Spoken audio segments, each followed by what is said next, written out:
Hinigugma ko mga igsuon, minahal ko mga parokyano, mga nanimbahay karon, apil na ato mga online viewers and followers lukop sa kalibutan, sa laing mga nasod nga nagsunod din atong online mass din sa atong parokya. Kaninjong tanan, good morning. Good morning. Salamat sa Dios nga hingabot na puta karong adlaw og laing semana nga iyang gihatag nato. Daygon ang Dios sa di maisip nga mga panalangin nga atong nadawat gikan kaniya. Mga binati ko mga igsuon ni Jesucristo, usa sa mga dakong tanghaga sa atong kinabuhi. Kasabot mong tanghaga? Karaan na nimpunga. Sa may tanghaga? Makasabot, okay ba sa tanghaga? Bisaya man eh. Sa Espanyol o sa English is misteryo, na misteryoso ng tawhana. Misteryo tong iyang pagkawaha. Pwede man na pure binisaya ng misteryo. Ang pulong pure is tanghaga. Usa sa pinakadakong tanghaga sa atong kinabuhi. Ngano o sa unsang paagi nga nahitabo nganong kanang klasiha sa kinabuhi ang atong napuntahan or naabtan. Kamo kita mga minjo, pangutanon mo, nganong gaminjo mo pud mo? Nganong gaminjo mo kahibaw man mo nga lisod ning minyo, kahibaw mo nga usahay atong bana o atong asawa din nato ikasinabot, kahibaw ta nga o magsunod atong mga anak, mahal ang bugas, lisod ang pagpakaon nila. Kay bao na matangdaan anak sawa pata magpakasal. But still you choose to get married. Gani, di ba? Kamo mga minjo din pangutanon mo kalit, mari, manong kini mo po imong bana. Kanong kini mo po imong gibuot. Iba di ka katubag. Di ka katubag, oy. Sama imong itubag kung ngano kana mo imong gikadazon. Di ka katubag. Ngano tanghaga ang atong kinabuhi. Ako, hantod karon di po ko katugkad ngano nga nahimo kong pari. Nya duha pa jo min pari sa among pamilya. Ngano man sa gamay pa mi, di man may hinimbahon. Kay lagjo kaadyo ang among bahay gikan sa simbahan. Di may hinimbahon. Ang among mga ginikanan, mga ordinaryo nga Katoliko, di pod kaadyo Dios nun. Kanabang di kaadyo kakita nila nga tuwa sa simbahan, di kakita nila musimba ra panagsa, musimba ra na pangadyoon sa Ginoo. Wa po ko kasuway o eskwela o Catholic school, public, elementary, public, high school. Wa ko moagi nga nahimo kong altar boy. Wa, ladyo mi og simbahan. Pero diha na sa una-una sa gamay pa ko nga magpari jud ko. Grade 3 pa ko, kay hinumdum ko grade 3 pa ko, kanang puspuro bitaw nga Rizal, katong dako nga puspuro, kanang kabahang anaaho ng sudlan og day pataban sa una og makaon nga mura og plastic nga mura-mura purmag Santo Niño, aho na nang ipatong atong kabahang sa puspuro, ahong iprosesyon sa among sala, among ilibot-libot kay feeling nako nga pari nako. Nya napari jud tinuod. Mga bitaw nga grade 3 o grade 4 pa ko, paano mo ko mag-unahuna unta nga magpatuli? Kaya man magpatuli mo ko nga magpari man. Paano ko mag-unahuna magpatuli? Galing kayo mo ingo matuhong tatay nga sika magpatuli nga bugtong aw kanang kinamagwangan ka o laki ka ay kung ingnag makaanak og pisot bahong tik-tik. Maotong kapatuli ko. Sa Ebanghelyo karon, gihatagan kita og pahinumdom nga kita di ay gitawag sa Ginoo alang sa usa ka misyon. Kinumdum mo sa Ebanghelyo karon, gipili sa Ginoo ang kapituag duha ka lalaki, gipadala sila aron pagsangyaw sa maayong balita. Nindot ning pulong nga gipili. Di jud ta maghuna-huna mga igsuon nga kining atong kinabuhi aksidente o disgrasya. Gipili jud ta bay. Kamo nga mga minyo dinhi, gipili mo sa Ginoo aron pagsaksi sa kaanindot sa kinabuhing minjo. Kay maunay tawag sa Ginoo ninjo. Ingon bitaw Ginoo na gipili sa Ginoo ang kapituag duha o gipadala sa usa ka misyon maguna ngadto sa tagsa-tagsa ka lungsod og dapit nga iyang atuan. Kitang tanan gipili. Kamo po mga minjo dinhi na may mga lagas ani nanimba no. Na mga lagas dinhi nga nanimba abot na mo 60, 50. Gipili po mo, tawag po na sa Ginoo. Kanang gitawag og single blessedness. Bisag wa mo mga minjo, wa mo mga pare, gapuyo mo nga gainusara, gitawag gihapon ta sa Ginoo, pagsaksi sa usa ka kinabuhi nga malipayon. Adsaw mo pagmugot-mugot mga lagas. Adsaw mo sigig mugtok.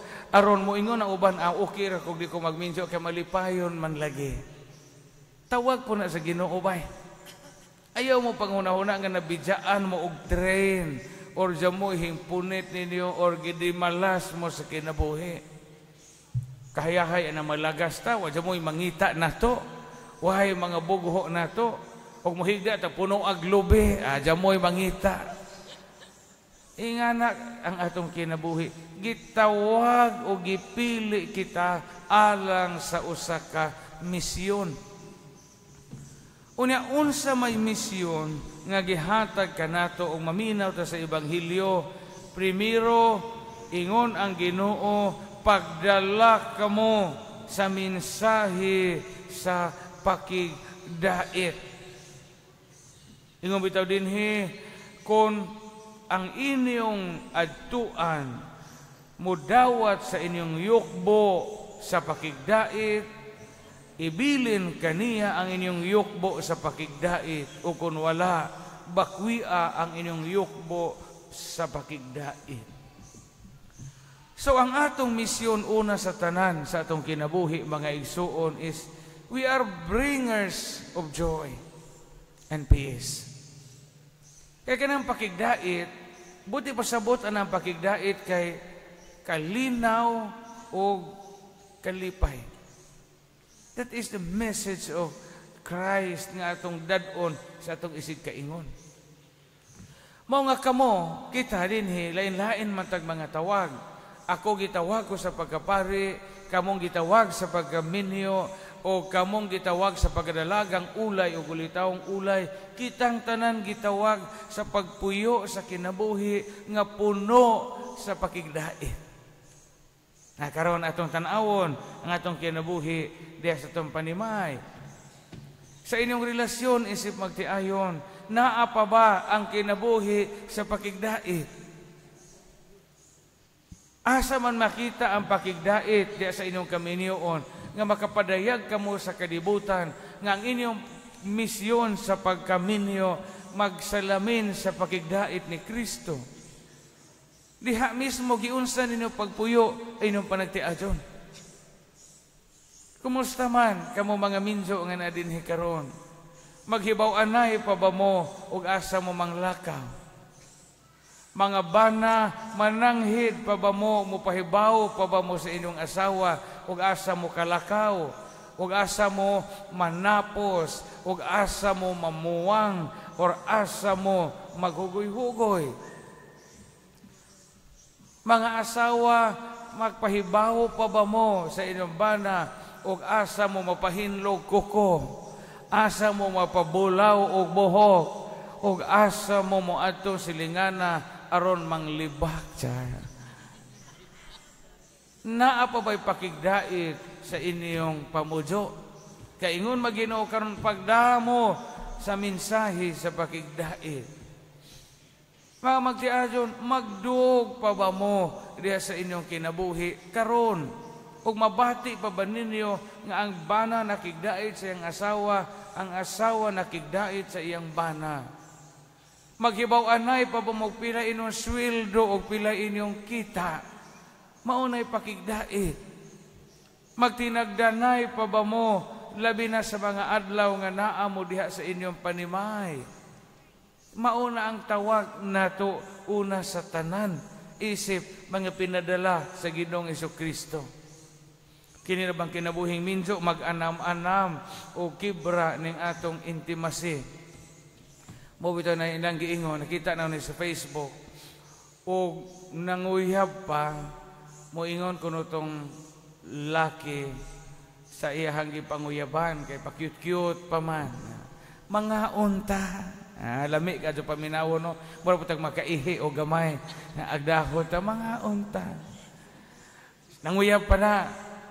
O uyab na. Lami gihapon. Mayan dito nga, kauna. Kauna love. Kauna sa tawag niyo term of endearment kay uyab pa man. Pinunod kaminjo kuno moingon na tong bana or mayon na tong asawag panghungkab diha kay wan hobit-bita ning kaldero. Utro na utro na ang dagan. Ingon na Ginoong Hesukristo kita karon, gipadala kita aron magsangyaw sa mensahe sa pakigdait. Mao pud ang pari. Ang kinabuhi og pari, ang kinabuhi na mo mga pari diya sa parokya, kinahanglan nga makada kami og mensahe sa pakigdait ninyo nga mga katawhan sa Dios nga gipiyal nga ri kanamo.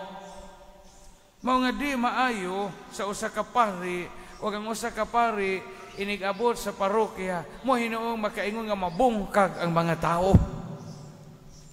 Kay gipadad-an man mi og misyon sa pakigdait, paghiusa sa katawhan sa Dios. Mao bitaw nga ang simbahan, di gyud ang simbahan mo dapig usa ka political party. Neutral ang simbahan. Di mo ingon ang simbahan nga ako mao ni akong partido, mao ni ang partido nga among gidapigan o wala. Kay ang simbahan nagmantala nga ang Dios nga atong gisimba usara og usara ka Ginoo ang atong gisangyaw uban ang yang mensahe sa pakigdait. Muni problema bitaw usahay kay daghang mga tawo nga imbes musud sa pundok, inigsud sa pundok, mao inoy makabungkag. Ay mga tao bitaw nga na mo apil og dajong nabungkag hinon ang dajong adyo pay wa ni paapilan ning tawhana niya mo apil na po cluster mao po'y nakabungkag sa cluster ito panuway ni tawhana di ba ni apply na pog trabaho mao po'y nakagubot sa opisina na mga tao nga ingon ana dili unta na angayan kay ugbot atong tan-awon ingon Ginoong Hesukristo karon pagdamo sa akong mensahe sa pakigdait. Kay ang mensahe sa pakigdait nagmantala nga ang Dios Ginoo sa pakigdait. Nga karon kamo kita diha sa opisina. Kumusta man inyong relasyon sa inyong opisina? Naa pa ba ang gitawag o pakigdait? Inigabot mo smile, papatakan ng smile, nga di murag iro nga paakon. Akan ang tinuod nga pahiyom diya sa inyong eskwelahan, sa munisipyo, sa inyong mga opisina o buhatan. Kay baw mo usa sa pinakapait nga kasinatian sa kinabuhi, kanang gaipon mo og opisina, ga tapad mo og lamisa, o nagabungol mo gamay imong kalibutan ana. Maadyo pa nang gikakontra ni mo tuwa sa laing nasod kay bahala ka diha gabungol tato ang kag Saudi Arabia. Pinoga kontra mo unsa ga ipon mo og opisina bay, mo gamay imong kalibutan. Musulirap imong kalimutaw, kay mahadlok mag-abot mo. Ana mo CR bitaw ka unsa ga pag paminaw nimo murag naahing CR pa imong kauban sa trabaho nga kontra nimo. Mukamang ka ng tile sa CR muli og naa pa ba nangihi to imong kauban. Inga na, mo gamay imong kalibutan. Nya mga to kag tagbilaran, manakayan kag jeep, imbis musakay ka para tagbilaran, paglingko nimo to aman pa imong kauban sa opisina nga kontra nimo, hinsakay nila makag para Sirabulyones. Jamo kay tujo atong Sirabulyones. Hinsakay nila makag-series para Sirabulyones. Kaya makalikay ka sa imong kaubag trabaho nga gikasakay nimo. Importante ning message of peace and goodwill. Na mauna ang gisugo sa Ginoo karon. Nga kita unta mahimong magsasangyaw sa pakigdait.